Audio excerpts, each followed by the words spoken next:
Nous sommes dimanche. Merci de nous choisir pour vous informer. Les titres du journal.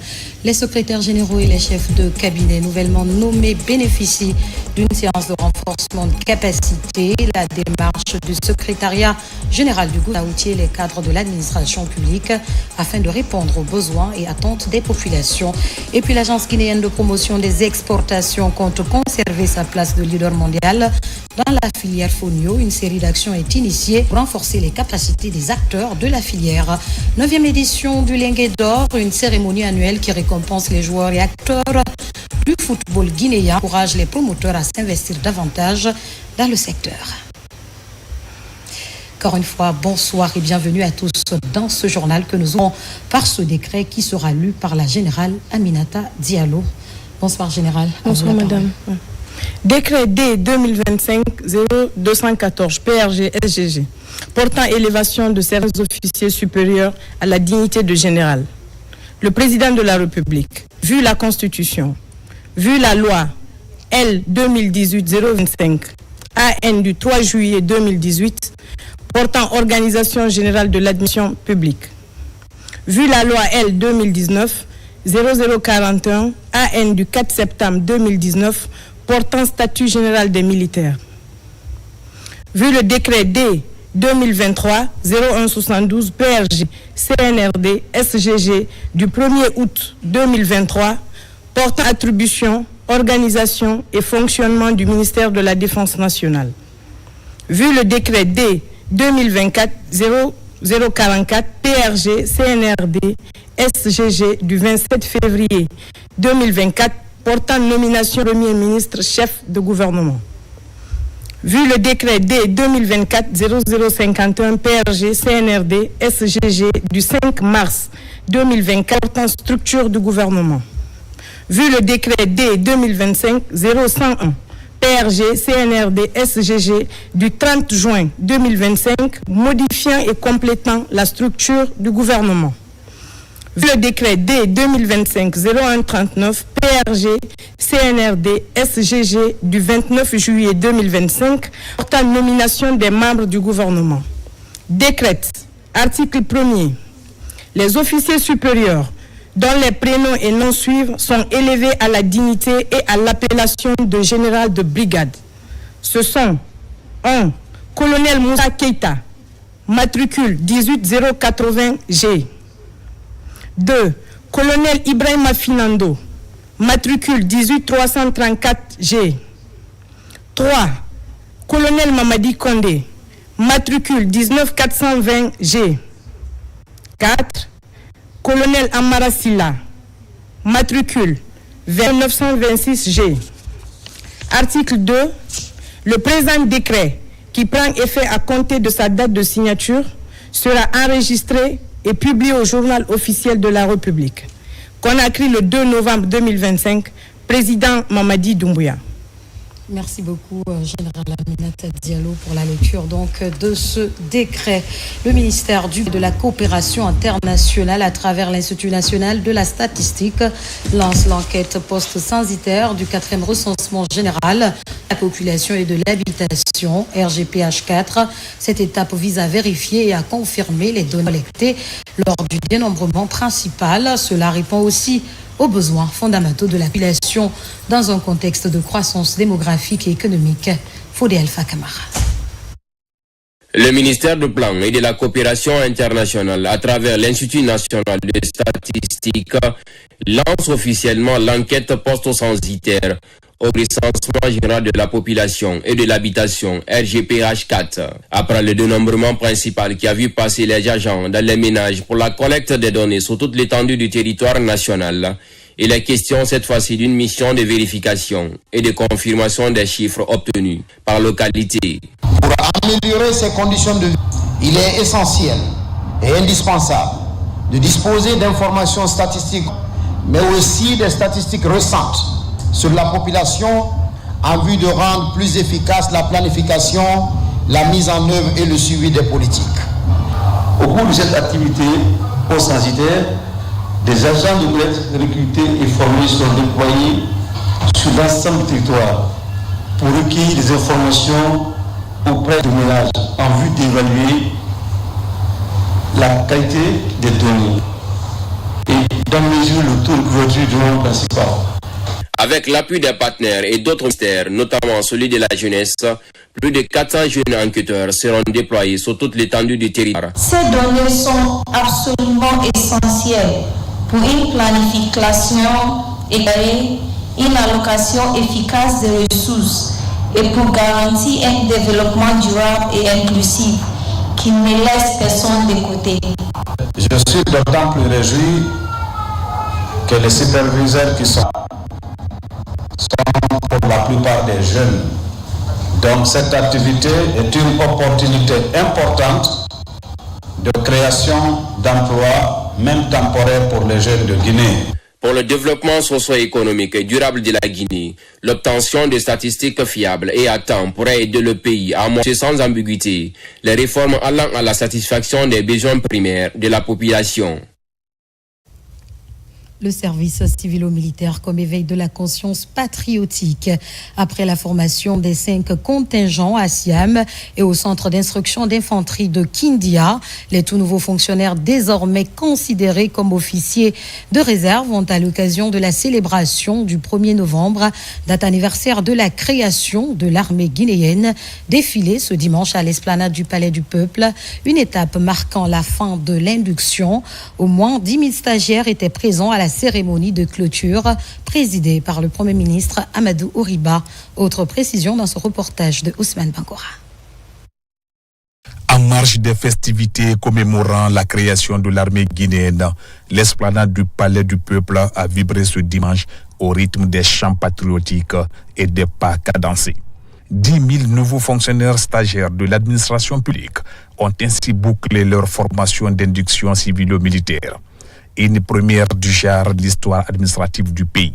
Sous la houlette du ministère de la fonction publique, ce programme vise à inculquer aux agents de l'État des valeurs de discipline, de dévouement et d'esprit républicain.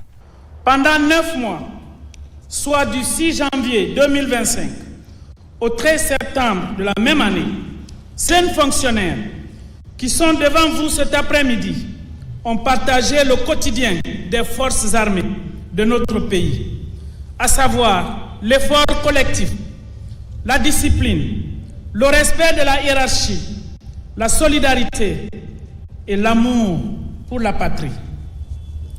Monsieur le Premier ministre, chef du gouvernement, à cette occasion solennelle, permettez-moi d'exprimer ici notre profonde reconnaissance à toute la chaîne de commandement de notre vaillante armée, notamment l'état-major général des forces armées, jusqu'aux instructeurs pour leur engagement, leur encadrement exemplaire, mais également mes remerciements à l'Institut national de formation et de perfectionnement des agents de l'État pour leur efficacité et leur analyse. Nous avons fait notre part de devoir. Vous voilà au seuil de votre carrière. Pour entamer une carrière que je souhaite brillante. J'ai lutté contre le terme cohorte. Vous n'êtes pas une cohorte, vous êtes un contingent. Tous les universitaires parmi vous sont des officiers de réserve. Et sur la demande de vos ministres respectifs, vous pouvez avoir droit à 15 jours d'exercice militaire par an afin de consolider vos acquis militaires, réorienter votre vision de l'État, adapter votre caractère de leadership à votre environnement professionnel. Une initiative saluée par l'ensemble des participants qui voient en cette formation un véritable tremplin pour une fonction publique performante et citoyenne. Dans un élan de reconnaissance, ces nouveaux fonctionnaires ont exprimé toute leur gratitude aux autorités du pays et particulièrement au président de la République, le général Mamadi Doumbouya, pour ces réformes inédites. Nous, jeunes fonctionnaires, stagiaires du programme d'induction civilo-militaire, nourrissons le vœu ardent de voir se poursuivre cette dynamique historique dans l'intérêt de notre peuple. devant la nation et devant Dieu, nous faisons ce serment. Tant que le drapeau guinéen flottera, nous serons ses gardiens fidèles. Nous serons la main qui serre, la voix qui unit, le cœur qui aime et l'âme qui bâtit. Et quand, dans quelques années, l'histoire se souviendra de cette cérémonie, qu'elle dise de nous, ils furent la première promotion du service militaire, les enfants de la refondation, les bâtisseurs de la nouvelle Guinée. Un moment fort d'émotion et de fierté nationale, marqué par le baptême officiel de cette première promotion d'induction civilo-militaire. Président de la cérémonie, le Premier ministre Amadou Ouriba a salué cette démarche citoyenne, symbole de l'engagement de la jeunesse guinéenne au service de la nation. C'est un grand plaisir, au nom du président Mamadi Doumbouya, de participer à cette cérémonie de baptême de la promotion des nouveaux fonctionnaires qui ont été pendant quelques semaines dans les casernes pour, avec l'armée, apprendre, faire preuve d'humilité et pour, dans une large mesure, chercher des valeurs, les revivifier en eux-mêmes, c'est-à-dire être en capacité de servir le pays, servir la République, servir le peuple de Guinée, avec abnégation, courage et responsabilité. Vous portez le nom en tant que promotion de Mamadi Doumbouya. Méditez ce qu'il a fait. Méditez les enseignements qu'il est en train de faire prospérer. Remettre la Guinée sur les rails. Remettre le citoyen guinéen en conformité avec les valeurs de la République et la Constitution aujourd'hui. L'esprit de la Constitution dans sa globalité, vous devrez vous appuyer de cela pour être ceux et celles qui vont servir avec abnégation, rigueur et détermination les intérêts de la République de Guinée. Baptisée promotion Mamadi Doumbouya, cette première cohorte de fonctionnaires stagiaires incarne une nouvelle ère pour l'administration guinéenne. Entre civisme, rigueur et patriotisme, la cérémonie s'est achevée par un imposant défilé militaire, salué par une assistance conquise et fière de cette jeunesse engagée au service de la République. C'est donc l'occasion de féliciter et d'encourager les commandants du SIAM et du CIK, le commandant Soubana Mara et le commandant Lavia Condé pour leur engagement et leur patriotisme. Ils ont su rester fidèles à leur serment et ont réussi à prouver leur leadership tout au long de l'induction civilo-militaire. Et pour assurer la bonne marche des affaires courantes de l'État, le secrétaire général du gouvernement mise sur le renforcement de capacité des nouveaux promus, notamment les secrétaires généraux et chefs de cabinet. Une rencontre est organisée par le ministre Benoît Kamano pour vulgariser davantage le cadre légal des lois 025 et 027. La démarche consiste à qualifier l'administration publique. Aboubakar Diaby, Morlaï Souma. C'est un point d'information qui regroupe des nouveaux promus, ici au secrétariat général du gouvernement. Il vise à outiller au cadre de l'État des bonnes pratiques de l'administration publique. Ces nouveaux chefs de cabinet et secrétaires généraux s'approprient des textes réglementaires leur permettant de mieux assurer et coordonner les actions juridiques de l'État dans une grande confidentialité. C'est une formation qui s'inscrit dans le cadre du dynamisme engagé par le gouvernement afin de moderniser l'administration, répondre aux besoins des services publics. Nous avons très bien compris en fait c'est quoi nos devoirs bien sûr vis-à-vis de l'administration et puis comment nous comporter vis-à-vis des actes administratifs sont posés par nos différents chefs de département. Cette rencontre de partage d'idées est initiée pour faciliter l'intégration de ces cadres dans leurs nouvelles fonctions, afin d'assurer la mise en œuvre de la politique nationale au niveau des secteurs clés, des pratiques communes pour poursuivre la modernisation de l'administration publique guinéenne. Ce fut un moment d'échange, de partage, de présentation qui, j'espère, leur a permis d'avoir les bases les premiers pas pour prendre en main leurs fonctions. Nos attentes, c'est que nous n'ayons pas de dispersion dans l'exercice de nos fonctions, que nous ayons des pratiques communes qui permettent l'accès d'abord à l'information, mais aussi l'harmonisation des outils. Dans cette salle, cet accompagnement de premiers pas a également permis de leur expliquer le fonctionnement de l'administration publique. C'est une dynamique qui vise à vulgariser le cadre légal de la loi 025-027 pour une meilleure continuité des services publics en Guinée. Le social est l'une des composantes des 3 axes prioritaires du gouvernement de la transition. L'équipe de Amadou Oriba souhaite améliorer la capacité d'absorption et d'exécution budgétaire des 3 départements sociaux. Le processus est soutenu par le Fonds des Nations Unies pour l'enfance et piloté par le ministère du Budget à travers son bureau de stratégie et de développement. Mohamed Seyar Souma. L'éducation, la santé et les personnes vulnérables. 3 départements sociaux passés au scanner par le ministère du Budget. De 2021 à 2024, ils ont en commun le faible niveau d'absorption des ressources. Cette étude appuyée par l'UNICEF a révélé que, malgré les efforts réalisés, les budgets alloués aux secteurs sociaux restent en dessous des engagements internationaux, notamment ceux d'Abuja, qui recommandent le 15% du budget national pour la santé et 20% pour l'éducation. Sur cette base, la pertinence de cet atelier est évidente. Une allocation conséquente qui n'est pas suivie d'une absorption efficace est en substance un engagement non tenu. Ces obstacles sont souvent multiples. Pour nous, ça s'appelle lourdeur administrative, insuffisance de capacité technique ou encore complexité des procédures de passation des marchés. Des réalités contraires aux données scientifiques, d'où la mise à jour des acteurs de la chaîne de dépenses au niveau des départements sociaux. Souvent les blocages internes dans la planification, la gestion et le suivi de la dépense publique. Ainsi, notre démarche propose sur une approche à la fois diagnostique et prospective, et il s'agit aussi de comprendre les causes profondes des faibles taux d'exécution pour concevoir des solutions réalistes, adaptées et durables.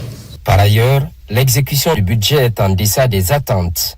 Un autre défi à surmonter dans les 3 secteurs sociaux. C'est pourquoi la question de l'efficacité de la dépense sociale se situe aujourd'hui au cœur des priorités du ministère du Budget. Notre rôle n'est plus seulement d'allouer des crédits, mais d'en garantir l'exécution efficiente, équitable et transparente. Les échanges se sont déroulés sans filtre. Dévoiler les contraintes de part et d'autre pour des propositions concrètes. Finalité, améliorer les performances lors des prochains exercices budgétaires. En Guinée, la société DSD Guinée a reçu la visite d'une importante délégation de sa maison mère, DSD Germanie, en seul objectif renforcer la coopération entre les 2 structures et évaluer les activités menées sur le terrain depuis son installation au pays. La suite avec Abraham Christophe Conté. C'est une visite de travail de la délégation de la société allemande DSD Germanie dans les locaux du document sécurisé de Guinée. Elle est placée sous le signe du partenariat et du renforcement des capacités. Ici, les responsables des 2 structures échangent sur la revue des activités des projets menés par DSD Guinée depuis son installation. Ils sont signataires de la convention BOT. Donc, ils nous accompagnent, ils viennent voir l'état d'avancement du projet dans tous les secteurs. Nous avons eu à visiter le ministre des Transports, le ministre du Budget, les impôts et beaucoup d'autorités qui ont vraiment félicité l'entreprise pour les réussites auxquelles nous sommes parvenus dans le cadre de la digitalisation de ce projet d'immatriculation. Cette visite s'inscrit dans une dynamique de collaboration entre la filiale guinéenne et la société mère allemande dans le but d'assurer la qualité des services et d'introduire de nouvelles technologies adaptées au contexte international. Ce projet qui est signé avec le gouvernement guinéen à travers le ministère des Transports et le ministère des Finances depuis 2021. Et donc, ils sont toujours venus ici dans le cadre de ce projet. Ça nécessite à tout moment leur arrivée ici pour discuter des sujets, pour donner des conseils et pour supporter en fait l'évolution du projet dont eux-mêmes ils sont signataires. Ils ont amené beaucoup de choses ici qui ont aidé le projet à se développer, mais ils se sont rendus aussi compte qu'il y a eu beaucoup de choses qui ont été développées par les travailleurs de DSD Guinée eux-mêmes dans le cadre de ce projet. À travers cette visite, DSD Germany réaffirme son engagement à accompagner le développement industriel et technologique de la Guinée tout en consolidant un partenariat durable avec DSD Guinée. Octobre Rose célébré dans plusieurs localités. Des femmes de certains départements ministériels ainsi que certaines préfectures ont organisé des activités, l'occasion de sensibiliser sur le cancer du sein. C'est une compilation d'Ousmane Ba et Alpha Isiagaba. Au département du tourisme et de l'hôtellerie, c'est une journée consacrée à la sensibilisation portant sur le cancer du sein et de l'utérus. Organisée par le service Genre et Équité, la rencontre a permis de relever certains points permettant de circonscrire le cancer du sein et du col de l'utérus. Que cette journée soit non seulement un moment d'émotion, mais aussi un acte d'engagement, car chaque femme sauvée est un pilier préservé de notre société et de notre avenir. Le personnel féminin du ministère de l'Environnement et du Développement durable s'implique dans la lutte contre le cancer du sein et du col de l'utérus. En ce mois dédié à la lutte contre ce phénomène, les femmes du département se sont mobilisées pour la sensibilisation sur le dépistage. Nous voulons, à travers cette campagne, encourager les femmes de Guinée, qu'elles vivent à Conakry, à Mamo, à Kankan ou dans nos zones rurales, à oser consulter.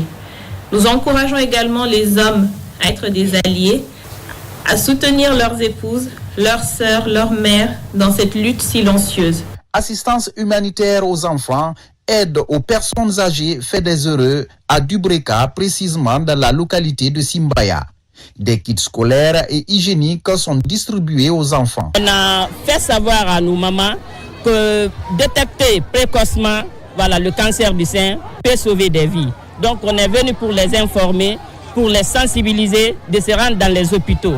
Donc pour ne pas attendre, parce que le cancer c'est une maladie qui tue. SAR Assurance a pris part activement à la célébration d'Octobre Rose. La structure a organisé à l'interne une campagne de sensibilisation et de dépistage précoce destinée à ses employés.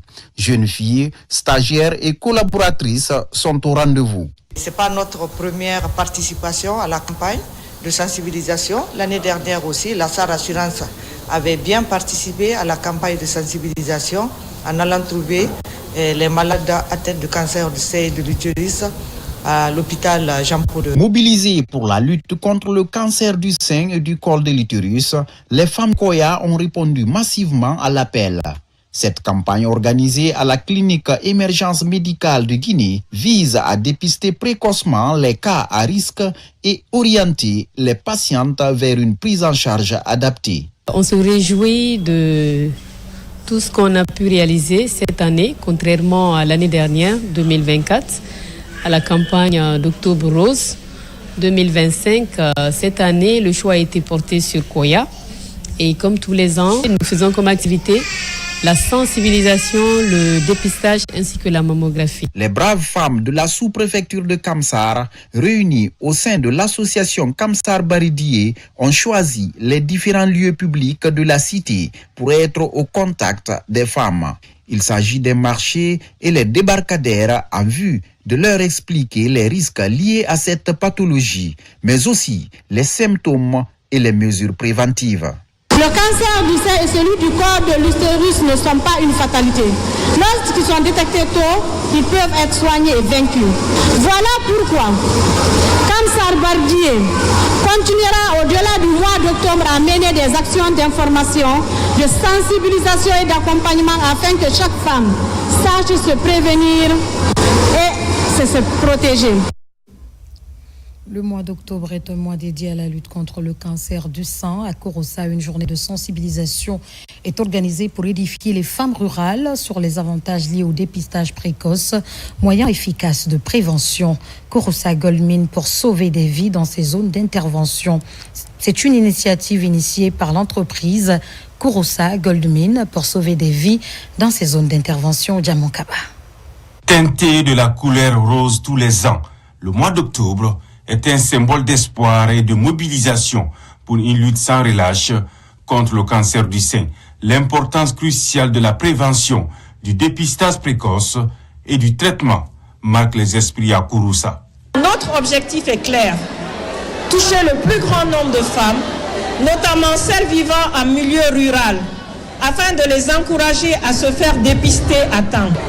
Agir tôt, c'est aussi donner l'exemple en tant qu'entreprise, en créant des espaces de dialogue et de prévention. Nous voulons que Kouroussa soit un district sanitaire sans cancer. Raison pour laquelle on a essayé d'appeler des partenaires techniques et financiers tels que la société Casia pour nous aider un peu à bouter le cancer du sein hors de notre préfecture. À Amana, le cancer du sein reste une bataille partagée entre professionnels de santé et Kouroussa Gold Mine pour sauver des vies. Les défis persistants et l'engagement indéfectible envers la lutte contre ce problème de santé publique sont mis en lumière pour soutenir le plan national de riposte. Cette initiative démontre une fois de plus que le rôle d'une société responsable ne se limite pas à la création de richesses économiques, mais s'étend aussi et surtout à l'investissement dans le capital le plus précieux de notre nation, la santé de nos populations. Célébré sous le thème « Agir tôt, c'est sauver des vies ». Cette campagne de sensibilisation traduit l'engagement de KGM en faveur du bien-être des communautés locales, des communautés placées au cœur de sa politique de responsabilité sociétale. L'un des moyens de prévention des maladies chroniques reste le sport. Au CHU d'Onka, les responsables viennent d'initier le week-end fitness. Cette activité, qui a sa première édition, est un moment privilégié de renforcer la santé au-delà de ses bienfaits infinis. Kernos Mandialo, compte rendu. Au-delà des mots et conseils médicaux, des actes pour donner l'exemple et encourager la pratique du sport.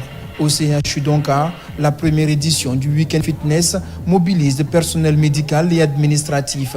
Une activité inédite dans la vie de l'hôpital pour aussi renforcer les liens entre employés tout en rappelant l'effet bénéfique du sport pour le corps humain. La meilleure façon de vieillir en santé, c'est de faire de l'exercice régulièrement. On conseille au moins 30 minutes par jour, 3 fois par semaine et une saine alimentation. Aujourd'hui, vous voyez tout ce beau monde avec nous. Tout le monde sont contents.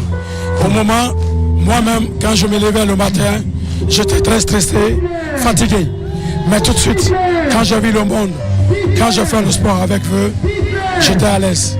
Cette expérience entre dans le cadre de nombreuses initiatives entreprises au sein du CHU d'Onka depuis sa réouverture pour créer une belle atmosphère de travail et continuer à faire de cet hôpital une référence. Déjà, nous sommes très fiers de notre personnel de la chaîne d'Onka parce que c'est un personnel qui travaille énormément et nous avons voulu vraiment marquer le coup, tout simplement en leur offrant un week-end confort, un week-end fitness. Avoir un week-end fitness permet vraiment de ressouder aussi les liens entre les équipes et puis avoir cet esprit de cohésion, du travail ensemble. C'est ce qui nous a motivés de faire ce week-end fitness. Après cette première édition du Week-end Fitness, les responsables du CHU d'Onka entendent pérenniser cette initiative en associant l'ensemble des structures hospitalières.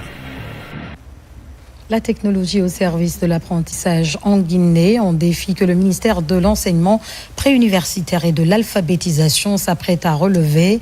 Une rencontre de réflexion et de co-création sur l'utilisation du numérique dans les salles de classe s'est tenue ici même à Conakry.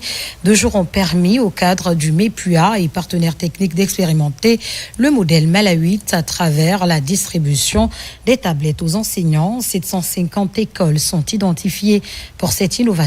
Abdoulaziz Baldé.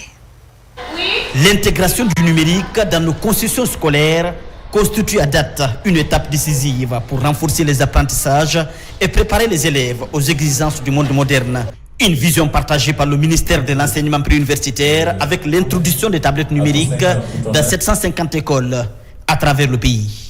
Pour cette première phase, on va aller sur la base de 100 écoles, on va évaluer l'impact de ça, est-ce que c'est en lien avec ce que nous sommes en train de faire et voir comment on veut faire l'extension jusqu'à aux 750 écoles primaires qui sont concernées. Et je précise que la plupart de ces écoles concernent les zones rurales, les zones les plus reculées. Cette rencontre de 48 heures s'inscrit dans le cadre de co-création consacrée à l'introduction du numérique dans les salles de classe. La technologie au service de l'équité, de la qualité et de la réussite éducative. Une approche innovante soutenue par la Banque mondiale. Le ministère de l'enseignement préuniversitaire et de l'alphabétisation a affiché une volonté marquée d'appuyer les enseignements, apprentissages et aussi l'amélioration des performances des élèves dans le cycle fondamental. Imagine Worldwide aussi, de son côté, est une organisation qui s'active dans le domaine de l'éducation et qui accorde aussi une importance particulière aux technologies appliquées à l'éducation. Une belle initiative dans la mesure où la tablette elle est individualisée, elle est personnalisée et on ne peut rien faire que apprendre avec la tablette. C'est-à-dire que l'on ne peut pas introduire une puce. On ne peut pas télécharger du n'importe quoi dans la tablette, ce n'est que pour apprendre. Faire du numérique un levier d'équité afin de voir les élèves guinéens se connecter au numérique avec des contenus pédagogiques de qualité pour un enseignement et un apprentissage, voilà le rêve que caresse le MEPUA. Deuxième grand titre de cette édition, structuration et développement des filières à fort potentiel d'exportation. L'Agence guinéenne de promotion des exportations compte conserver sa place de leader mondial dans la filière Fonio. Une série d'actions est mise en œuvre avec l'appui des partenaires techniques et financiers, notamment le Centre pour la promotion des importations. Ces actions visent à renforcer les capacités des acteurs de la filière afin d'améliorer leur compétitivité et leur accès aux marchés internationaux. Falilou Diallo, reportage. Responsabilité sociétale et environnementale au profit des acteurs de la filière Fonio. Le concept constitue aujourd'hui un facteur clé de compétitivité et de durabilité. En adoptant des pratiques responsables, les acteurs de la filière pourront améliorer la qualité et la traçabilité de leurs produits, répondre aux exigences des marchés, mais surtout valoriser l'image du Fonio guinéen. Le CBI est très engagé actuellement dans le secteur Fonio ici en Guinée. Depuis quelques années, encadre les entreprises du secteur qui souhaitent exporter leurs produits. Le ministère du Commerce, à travers l'Agence guinéenne de promotion des exportations, réaffirme son engagement à accompagner la transformation structurelle et durable des filières d'exportation. L'idée de renforcer les principes de durabilité et la résilience des acteurs économiques, tout comme le soutien du Fonio guinéen sur les marchés régionaux, internationaux. En tant que premier producteur mondial de fonio, la République de Guinée dispose d'un atout majeur, mais paradoxalement, nos volumes à l'export ne reflètent pas encore le leadership que nous avons dans la production. Ce décalage s'explique notamment par un manque de structuration approfondie de la filière, de normalisation, d'accès à l'information commerciale. Il est plus que jamais crucial que nos produits destinés à l'exportation répondent aux attentes des marchés internationaux, non seulement en matière de qualité, mais aussi d'éthique, de respect de l'environnement et de responsabilité sociale. Cette rencontre fait suite à plusieurs autres projets et programmes initiés et menés par l'Agence guinéenne de promotion des exportations et ses partenaires, notamment le marketing et la promotion à l'international. Il s'agit ainsi de mieux façonner l'avenir du Fonio de la Guinée au monde. Dans la cité des agrumes, l'heure est au bilan des activités de l'ONG Trias en faveur des organisations des agriculteurs paysans évoluant en Guinée depuis des décennies. Cette structure belge est présente dans 23 préfectures et a pour mission principale de renforcer et d'accompagner les structures locales dans leurs initiatives agricoles. Autre précision avec Mohamed De Camara. La rencontre passe en revue toutes les actions fortes menées par la structure Trias, notamment dans le domaine agricole en Guinée en 2025. L'événement réunit durant 2 jours les autorités locales ainsi que les organisations paysannes partenaires. Cette structure internationale belge, présente dans 23 préfectures et la zone spéciale de Conakry, renforce et accompagne les agriculteurs familiaux dans leur volonté de faire de la terre une source principale d'approvisionnement alimentaire. Nous sommes là pour notre atelier bilan où on a invité l'ensemble de nos partenaires pour faire l'état de nos programmes, pour voir ce qui marche bien et ce qui est amélioré. Notre vision vraiment pour les années à venir, notamment à partir de 2026, c'est de travailler à ce qu'on a assez de partenaires stratégiques qui vont nous aider à mobiliser plus de financements. La promotion de l'agriculture familiale en Guinée est appuyée par la structure depuis plusieurs années. Une volonté appréciée par les autorités à la base et les bénéficiaires du programme. Nous sommes aujourd'hui 9 associations au compte des communautés, de la communauté rurale de Guinée. Les techniques sont données pour qu'on accompagne mieux nos membres. La prise en compte des jeunes, des femmes, des handicapés est très importante. Cette ONG Trias ne manque pas d'apport, ne manque pas de soutien, ne manque pas d'appui institutionnel et matériel à nos populations. C'est pourquoi la tenue d'un atelier à Kindia permettra de pérenniser les acquis déjà obtenus, mais aussi de retrouver d'autres plans dans le développement. Trias œuvre principalement en Guinée dans le domaine agricole, de l'entrepreneuriat et de l'inclusion socio-économique. Et pendant ce temps, la Chambre régionale d'agriculture de Conakry tient la toute première session de son assemblée consulaire régionale. Il s'agit de revoir et d'adopter un nouveau règlement intérieur, faire le point sur les recommandations précédentes présentées et valider les propositions de projet et de budget annuel de l'instance. La rencontre est présidée par le représentant du gouvernorat de la ville de Conakry. On fait le point avec Nabila Moussa Kamara et Mohamed Lamine Kamara.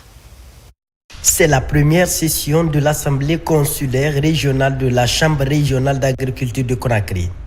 À cette rencontre est question de revoir et adopter les règlements intérieurs, de faire le point sur les recommandations précédentes, mais aussi présenter et valider les propositions de projet et de budget annuel de la Chambre régionale d'agriculture de Conakry et des chambres communales d'agriculture. L'accompagnement de l'autorité guinéenne est sans faille dans la mesure où le président de la République mène, à savoir le général Mamadi Doumbouya, à faire de l'agriculture et du secteur agropastoral sa priorité absolue. Et le gouvernorat de Conakry s'inscrit dans cette optique-là, à savoir suivre la cadence, la feuille de route du gouvernement de la Guinée. À ce jour, la relance du secteur agricole reste une des priorités des autorités. À ce conclave, l'invite est faite aux participants à s'investir pour la réussite de ces assises.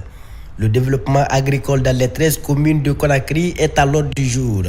Nous sommes avec d'autres femmes qui sont dans les nouvelles communes.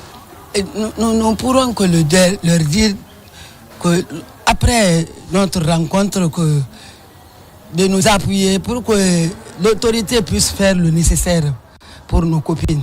Aujourd'hui, nous sommes élargis à 13 communes. Les laisser sans pour qu'elles ne soient intégrées, ça va peut-être impacter de façon négative sur le processus de développement de la Chambre. Aujourd'hui, qui vous reprenez à la ville de Conakry, l'agriculture n'est pas si favorable. Mais avec l'ajout de ces communes, certainement l'agriculture va avoir sa place primordiale dans le développement du monde rural à travers la grande région de Conakry. Le renforcement de la sécurité alimentaire en milieu urbain et périurbain de Conakry devient une préoccupation pour l'ensemble des acteurs de la Chambre régionale d'agriculture de Conakry. Dans le volet éducation, une école de 6 salles de classe vient d'être construite à Farmouria, préfecture de Forêt-Caria. C'est un geste de la famille Binti Sori Touré pour encourager l'éducation des enfants dans la localité. La cérémonie de remise de cette infrastructure scolaire s'est déroulée en présence des autorités locales et autres invités. Moussa Bangoura, Sidiki Sissé. Les actions de bienveillance se multiplient à Guérérouré, commune rurale de Farmouria, préfecture de Forêt-Caria. Ici, une nouvelle école primaire publique est construite et mise à la disposition des autorités locales. C'est un accompagnement de la famille Binti Soria Touré pour encourager l'éducation des enfants dans la localité. Construire une école, c'est fermer la prison. Et scolariser un enfant, c'est garantir son avenir. Les remerciements vont à l'endroit de la famille donatrice Binti Sori Touré et tous ceux qui se sont déplacés pour la mise à disposition de ces bijoux.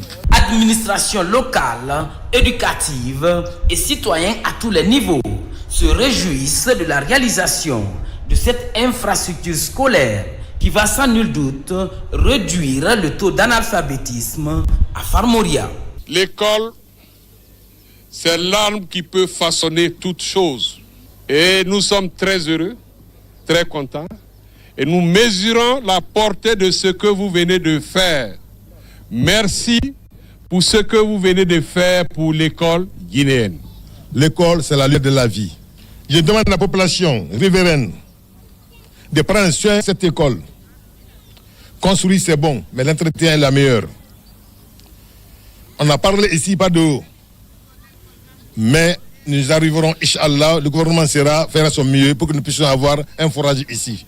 En plus de cet établissement public, d'autres assistances ont été faites par la famille donatrice à la communauté de Guérégouré. Il s'agit d'appareils de sonorisation et de la rénovation complète de la maison des jeunes. Promotion de la paix en Guinée. Une formation s'est déroulée au siège de la Fondation internationale Elhadji Guériba Djaby pour la paix et l'assistance sociale. Les principes universels de la paix ainsi que d'autres valeurs ont été développés pendant 3 jours. La cérémonie de clôture a été l'occasion de confier de nouvelles responsabilités professionnelles à quelques membres qui s'engagent à œuvrer davantage en faveur de la paix en Guinée. Reportage Nabila Moussa Kamara, Morlaï Souba. À quelques semaines de l'élection présidentielle du 28 décembre 2025, la Fédération internationale pour la paix universelle, section Guinée, organise une formation à l'intention de ses membres. Objectif, outiller les ambassadeurs de la paix afin qu'ils puissent jouer pleinement leur rôle dans la prévention et la gestion des conflits au sein de la société. C'est comment est-ce qu'un ambassadeur de paix peut arriver à pouvoir être responsable devant une situation donnée, une situation de conflit, commençant depuis sa famille, dans la société, dans la nation. Pendant 3 jours, ces acteurs de la paix participent à cette session de renforcement de capacité. Les échanges portent sur les stratégies de maintien de la paix et la résolution des conflits à tous les niveaux. Cette formation nous a permis de connaître la définition. Comment un ambassadeur ou ambassadrice doit se comporter. Un ambassadeur de la paix ne doit pas être agressif. Un ambassadeur de la paix ne doit pas pousser les enfants pour faire la violence. Tous les prophètes qui sont descendus, Dieu n'a pas demandé qu'il faut que les gens soient convaincus de vous. Mais passez le message. Et ce n'est pas le message de commerce. Ce n'est pas le message de l'école. Mais c'est le message de vivre ensemble, le message de la paix. Nous ne sommes pas prophètes. Nous ne sommes que des messagers de la paix. Dans cette quête d'une paix durable, la capacité intellectuelle et pratique des ambassadeurs se renforce grâce aux enseignements. Selon les organisateurs, d'autres sessions de formation sont prévues dans les prochains mois à travers le pays. À l'approche de l'élection présidentielle prévue le 28 décembre prochain, le gouvernement guinéen compte faire de cette période préélectorale un moment de consolidation de la paix et de l'unité nationale. Pour y arriver, le ministère de l'administration du territoire et de la décentralisation à travers la Direction générale de la citoyenneté et de la paix lance le programme de renforcement de capacité des acteurs locaux sur les techniques de négociation, de dialogue et de gestion des conflits. Amadou Touré, Abdulrazak Souma. La commune de Ratoma, autrefois centre de remous sociaux à Conakry, s'est progressivement transformée en un havre de paix. Pour consolider cet état de fait, le ministère de l'administration du territoire et de la décentralisation, à travers la Direction générale de la citoyenneté et de la paix, s'engage à renforcer cette situation par le lancement de cette initiative de renforcement de capacité des acteurs locaux sur les techniques de négociation, de dialogue et de gestion des conflits. Il s'agira spécifiquement pour vous, acteurs communautaires et institutionnels, d'acquérir des compétences essentielles pour l'avenir de notre nation. Fort heureusement d'ailleurs, nous avons aussi constaté la puissance du rassemblement prônée par le président de la République, son Excellence le général Mamadi Doumbouya. La démarche s'inscrit dans le projet de promotion de la participation des jeunes à la consolidation de la paix dans les quartiers de l'axe Amdalaï-Kagbeleng, soutenu par le Programme des Nations Unies pour le développement PNUD à travers le Fonds de consolidation de la paix. Engager une dynamique de renforcement de capacité de chaque citoyen et surtout des élus locaux est pour nous une véritable satisfaction. Je suis convaincu que ces connaissances et ces outils contribueront de manière significative à la promotion d'une culture de paix, de respect et de tolérance à Ratoma, favorisant un climat social apaisé. Ce programme de 2 jours ici dans la commune de Ratoma sur le renforcement de capacité des acteurs locaux sur les techniques de négociation, de dialogue, de prévention et de gestion des conflits et sur les réponses alternatives liées au discours de haine va s'étendre sur les communes de Lambagne, Somfonia et Kagbeleng. Le renforcement de la prévention des conflits communautaires et la cohésion sociale dans le contexte de la transition guinéenne préoccupe Talking Dream Studio Guinée. Cette ONG vient de procéder à la mise en place d'un cadre de concertation régionale, une initiative qui s'inscrit dans le cadre du projet Benso avec l'accompagnement de l'Union européenne. Ibrahima Oulé-Fofana est notre correspondant basé à Farana.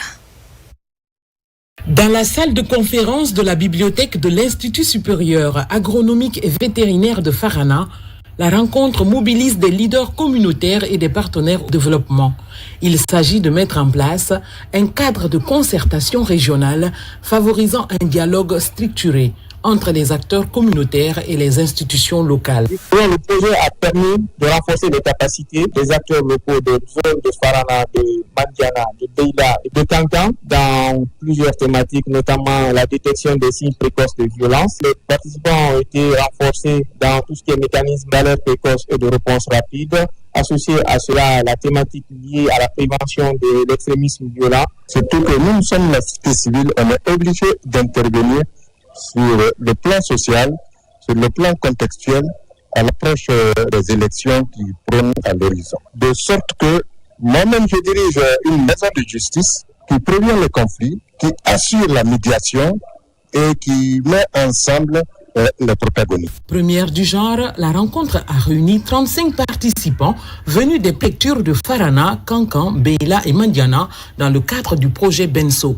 8 mois après son démarrage, Talking Drum Studio Guinée s'active davantage dans la promotion de la transparence et la redevabilité envers les communautés bénéficiaires et les partenaires au développement.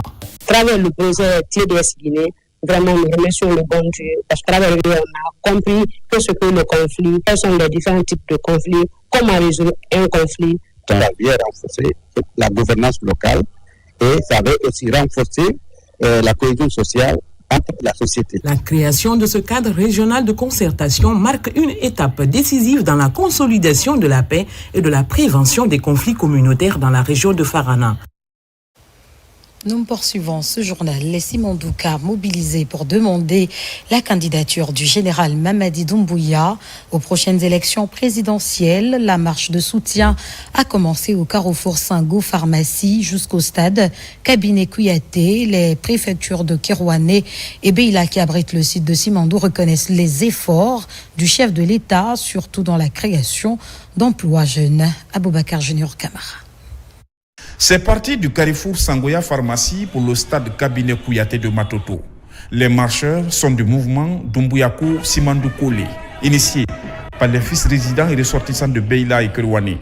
Deux localités qui abritent le projet Simandou. Il exige au président de se porter candidat pour les prochaines élections présidentielles. On a pris l'initiative de se mobiliser pour demander au général Mamadi Doumbouya de se présenter aux élections présidentielles de 2025. Et je suis très ému, très heureuse de voir toute la communauté de Simandou pour demander la candidature de notre président, notre champion, le général Mamadi Doumbouya. Sous la candidature du président général Mamadi Doumbouya, l'Alliance guinéenne pour le développement et la démocratie donne sa position. À cette conférence de presse, l'AGDD soutient la candidature du président du CNRD.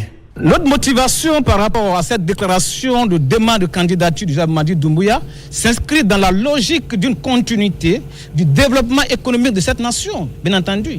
Depuis un espoir de 4 ans seulement, nous sommes tous témoins de cette histoire, qu'il y a un développement qui est en train, n'est-ce pas, d'aller de façon vertigineuse, auquel nous demandons vraiment chacun à apporter sa contribution. Et aujourd'hui, il faut dire donc l'homme qu'il faut à la place qu'il faut. Sous le leadership du général Mamadi Doumbouya, la SOGIPA est érigée aujourd'hui en société anonyme. Ça veut dire quoi? C'est qui va permettre à la société, n'est-ce pas, alors d'élargir son capital social, mais également accroître sa marge de manœuvre. L'emploi pour les jeunes de Beila, la réalisation des infrastructures routières, scolaires et sanitaires dans la région sont entre autres motifs de ce soutien de la candidature du président Mamadi Doumbouya. Vous l'avez compris, la marche de soutien a donc commencé au carrefour Sangoya et a pris fin au stade Kabinet Kouyaté. Rendons-nous à présent à Tombolia où les membres du mouvement des jeunes visionnaires pour le développement ont sollicité la candidature du chef de l'État. Ils ont par la même occasion réitéré leur engagement à soutenir les actions de développement enclenchées par les autorités pour l'émergence du pays. Marwan Kamara, Fodé Kamara. Pour son lancement officiel, l'Union des jeunes visionnaires pour le développement a organisé un meeting qui a permis de mobiliser les populations de Tombolia autour d'un idéal commun. Objectif, soutenir et accompagner la candidature du chef de l'État, le général Mamadi Doumbouya, à la prochaine élection présidentielle. Le président Mamadi Doumbouya, on veut qu'il se présente. Donc on est là pour qu'il puisse nous répondre, nous dire oui, qu'il se présente présidentiel qui se fera le 28 décembre. Nous voulons tous qu'il sorte pour venir dire au peuple de Guinée qu'il accepte d'être notre candidat unique. Pour qu'au lendemain du 28 décembre 2025, qu'on puisse vraiment célébrer la victoire. Dans une atmosphère empreinte de ferveur collective, toutes les couches sociales de la localité ont été mobilisées pour lancer un appel solennel au président de la République pour sa candidature. Un homme d'État dont le courage, la droiture et la détermination ont redonné à notre nation espoir, dignité et respect sur la scène internationale. Les organisateurs ont jeté un regard exhaustif sur les acquis du CNRD et la nécessité de soutenir la candidature du chef de l'État. Je viens de démontrer, les femmes, les sages et tout le monde, que nous sommes prêts à l'accompagner, qu'il écoute notre cri de cœur pour répondre à l'appel de toute la Guinée afin de se présenter comme candidat aux élections présidentielles. Placée sous le signe d'un engagement citoyen, cette mobilisation de la commune de Tombolia témoigne la volonté des populations d'accompagner à tous les niveaux la candidature du général Mamadi Doumbouya. Nous ne changeons pas de sujet. À Debola, toutes les couches socio-professionnelles étaient mobilisées ce jeudi pour demander la candidature du général Mamadi Doumbouya aux prochaines élections présidentielles. L'initiative est de la coalition des Daboulaka et alliés Aboubakar Junior Kamara. La coalition des Daboulakas et alliés ne sont pas restés en marge de manifestations des mouvements qui soutiennent la candidature du général Mamadi Doumbouya. Ce jeudi, le centre géographique de la Guinée a vibré au rythme de la candidature du général président. Toutes les couches sociales de Daboula ont pris part à cette manifestation d'envergure nationale. C'est une rencontre qui a été spontanée, ça n'a pas été organisé, c'est la population elle-même qui est un peu dans l'inquiétude, qui s'est vraiment mobilisée aujourd'hui pour demander une déclaration solennelle de la part du général Mamadi Doumbouya pour se porter candidat, puisque Daboula ne veut pas un autre candidat. Il est notre candidat idéal. Convaincu de l'élan de développement du pays impulsé par le CNRD et son président, les populations de Daboula impriment une confiance absolue à la gouvernance vertueuse du CNRD. On est là avec la population, la jeunesse de Daboula, et les femmes de Daboula, et toutes les couches sociales de Daboula, demander au président de la République vraiment de se présenter comme le candidat au 28 décembre 2025. Des acquis du CNRD sur le plan social, économique, politique et même culturel ont été largement expliqués aux populations afin de comprendre les enjeux de la candidature du général Mamadi Doumbouya. Quelques années avant, le fonctionnaire guinéen avait peur de la retraite. Beaucoup travaillaient même avec leurs petits-fils dans le même service parce qu'ils réduisaient leur âge. Aujourd'hui, le retraité a un salaire décent. L'engagement est pris par les populations d'accompagner les idéaux de prospérité prônés au CNRD et son président. Nous vous amenons à présent à la découverte d'un groupe de Français qui, pendant leur séjour en Guinée, ont eu l'occasion de s'imprégner des richesses culturelles et traditionnelles de notre pays. Ce voyage immersif est porté par l'association Yigifissa de France et l'ONG volontaire pour le développement durable en Guinée. Il est marqué par des visites de sites touristiques, des engagements sociaux et des échanges culturels. Ibrahima Sori Kamara, Oumou Touré, Aboubakar Mara. Ils sont venus à la rencontre de la culture et de l'hospitalité guinéenne. Ces stagiaires français sont en Guinée dans le cadre d'un voyage immersif porté par l'association Yigifissa et dont l'enjeu est de contribuer à faire découvrir les potentialités de notre pays. L'objectif, c'est de sensibiliser les adhérents français à la vie d'artiste et aux difficultés de la vie d'un artiste ici en Guinée. Donc c'est pourquoi on propose des voyages ici en Guinée à nos stagiaires. Ils viennent pour apprendre la danse, pour apprendre la percussion et le chant, mais surtout pour découvrir la vie quotidienne des artistes ici en Guinée. À Kindia, où ils ont passé une grande partie de leur séjour, les stagiaires ont pris part à la fête traditionnelle Kanyasoli, une célébration qui leur a permis de vivre au rythme des chants et des danses traditionnelles. Une autre activité importante de cette mission fut la peinture du siège du ballet de Kindia. On voudrait déjà leur donner un lieu de vie, un lieu de danse beaucoup plus joli, propre et pour qu'ils aient envie de venir danser. On voudrait aider les enfants à aller à l'école, à apprendre le français et puis à danser, à pouvoir venir dans cette salle qui demande un petit peu de restauration mais qui est magnifique. Je suis très très content de l'association Yigifissa parce qu'ils ont mené beaucoup d'activités à Kindia. Ensuite, le parrainage des enfants, des artistes, vraiment, ça, c'est une bonne chose. Pour ces stagiaires, c'est la fin de quelques jours de découverte et de communion avec la danse, la culture et les instruments de musique traditionnelle. L'association Yigifissa, créée en 2019 en France, compte pérenniser cette initiative, convaincue que la Guinée est une terre d'avenir pour le tourisme culturel et solidaire. À l'international, la communauté guinéenne vivant au Libéria était massivement mobilisée ce dimanche pour demander la candidature obligatoire du chef de l'État, le général Mamadi Doumbouya, à l'élection présidentielle prochaine. Des messages de reconnaissance à l'endroit du CNRD au regard du développement durable amorcé par ces mobilisations. La communauté guinéenne exprime sa satisfaction et approuve la candidature tant attendue du chef de l'État, chef suprême des armées. Le Lingué d'Or a tenu sa 9e édition hier dans un réceptif de la capitale. Il s'agit de la cérémonie annuelle qui récompense les joueurs et acteurs du football guinéen. Elle met en lumière les talents du cœur rond et encourage les promoteurs à s'investir davantage dans le secteur. Reportage Bakary Bamba Kondé. Le football guinéen a célébré ses héros lors de la 9e édition du Lingué d'Or tenue récemment à Conakry. Une cérémonie de distinction qui célèbre les acteurs du football guinéen. Elle est devenue le calendrier sportif qui met en lumière les performances remarquables des joueurs, entraîneurs et autres personnalités qui ont marqué la saison. Je suis très satisfait non seulement du public, mais aussi de la qualité de l'organisation mise en place par mon équipe. Je pense que chaque année, chaque saison, nous cherchons à nous surpasser et cette soirée en est une autre. La cérémonie a rassemblé plusieurs passionnés de football ainsi que des personnalités sportives, témoignant de l'importance de cet événement dans la promotion du football en Guinée. Les récompenses décernées lors de cette édition ont mis en avant plusieurs catégories, chacune honorant les acteurs clés du football guinéen. Ce trophée déjà, je le dédie au feu Fodelaï Kamara, qui a été mon mentor de tous les temps.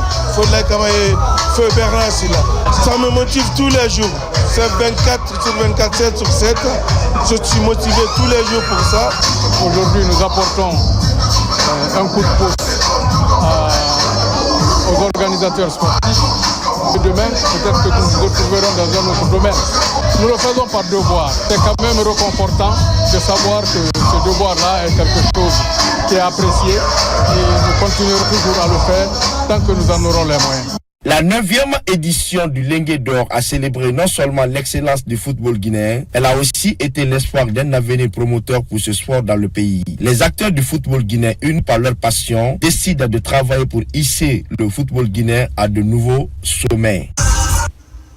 Pour finir, ce 2 novembre s'est déroulé au stade Petit Saut de Nongo, la 3e édition du gala de fraternité, de paix et de cohésion sociale.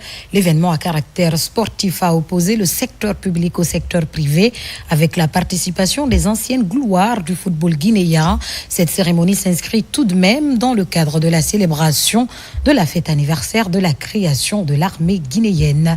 Alpha Isiagaba. Le sport, vecteur de paix et de rassemblement, une expression qui prend tout son sens à travers cet événement. Bienvenue au gala de fraternité, de paix et de cohésion sociale. Une rencontre amicale opposant le secteur public au secteur privé avec la participation des anciennes gloires du football guinéen. 1er novembre, non seulement c'est la fête de l'armée guinéenne, mais également le match qui est organisé cet après-midi. C'est un match pour la paix, la cohésion sociale entre tous les fils et filles de Guinée. Je m'associe à cette activité noble pour magnifier la grandeur du peuple guinéen, la grandeur des femmes guinéennes qui sont prêtes à tout pour le président de la République, pour le rayonnement de notre pays. À sa 3e édition, ce gala se veut une véritable opportunité de renforcement de la cohésion sociale. L'activité s'inscrit dans le cadre de la célébration de la journée de l'armée guinéenne. Le foot rassemble, le foot unit. Et notre premier objectif aujourd'hui, c'est de rassembler les Guinéens. On est en train de travailler à l'image de notre président de la République. Son objectif aujourd'hui, c'est de rassembler les Guinéens. Cette initiative de fraternité, de paix et d'unité nationale s'aligne pleinement sur la vision du président Mamadi Doumbouya, celle de rassembler tous les Guinéens autour des valeurs communes. Voilà qui met fin à ce journal. Remercie à tous de l'avoir suivi. L'actualité se poursuit sur le www.rtgguinée.info. Notre paradis, terre de richesse, d'opportunités et d'innovation. Bonsoir.